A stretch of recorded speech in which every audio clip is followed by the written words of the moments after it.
Dans le cadre de sa journée porte ouverte pour les sucres, la microbrasserie La Souche recevait ce printemps les jeunes intéressés par l'acériculture à venir visiter la petite sucrerie qui est adjacente à la microbrasserie de Stoneham. Rencontre avec de la relève passionnée de sirop d'érable qui nous parle de ce qu'ils aiment dans les projets acéricoles de leur famille. Cette capsule vous est présentée par la microbrasserie La Souche avec la participation du podcast acéricole La Fièvre des sucres, disponible sur YouTube et Spotify.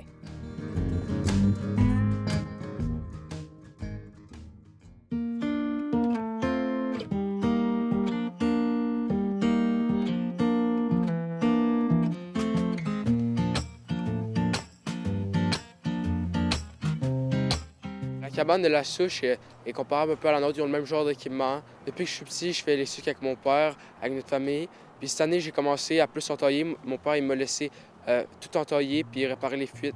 J'ai commencé quand j'avais 5 ans. J'allais chercher les chaudières. Puis un moment donné, mon père, il m'a fait un petit traîneau pour mettre un gallon d'eau. Puis là, je me promenais dans le bois avec les chaudières. Puis je revenais tout joyeux avec ça, là. J'étais content, surtout avec mon petit frère, quand il y en avait des pleines. Là. Quand je sortais du bus, puis je voyais la cheminée sortir de la boucane, je courais dans l'érablière. J'aime ça parce qu'on est dehors, parce que tu bouilles, ça sent bon, t'as du plaisir, surtout à goûter du réduit.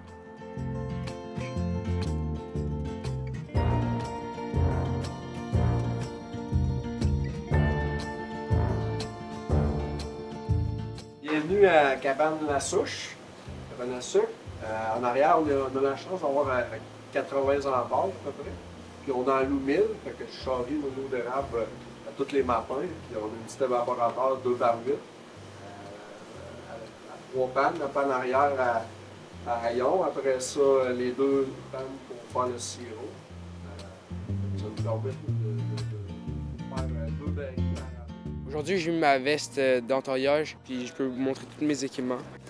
Ça, ici, c'est les pinces pour changer les chutes, puis mettre des unions quand il y a des bris ou des choses. Puis des pinces pour couper la tuplure. J'ai 2 pinces pour bloquer le vacuum quand je répare une fuite ou je rajoute un entail. Ça permet de bloquer la tuplure pour pas que je perde tout mon vacuum puis je puisse continuer à travailler avec le niveau de l'eau. Ensuite de ça, j'ai mon marteau toujours sur moi. J'ai un petit équipement qui permet de le tenir puis tout le temps l'avoir accroché.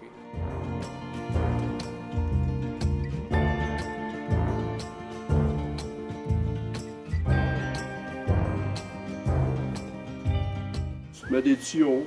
Là-dessus, là, tu n'es pas obligé de mettre une pompe. Tu peux y aller par gravité. Tu te mets juste une pente naturelle. La pire erreur, c'est quand tu es rendu avec des outils comme ça, des pannes, c'est de faire attention de ne pas brûler, coller la panne. Fait que surveiller, apprendre à connaître notre équipement un peu, parce que c'est l'enjeu qui arrive le plus souvent. Mettons quelqu'un qui scrape sa panne. Faire les sucres, c'est une passion, mais faut que tu travailles un peu. Fait que moi, j'aime ça de m'équiper bien pour passer des belles journées.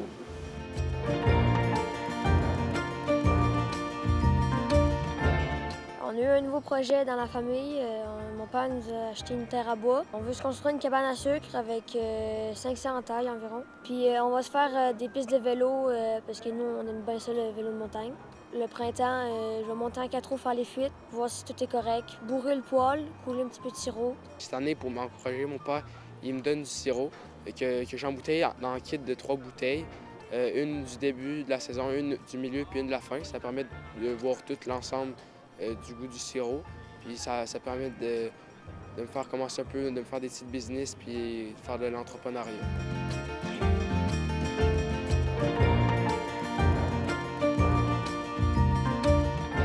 Les sucres, ça m'apprend de la discipline. Par exemple, l'autre jour, je ne voulais pas trop monter dans la montagne pour aller faire les fuites. Mais finalement, j'ai fait une belle rencontre. J'ai vu des chevreuils, puis on se sent bien dans la forêt quand on monte après.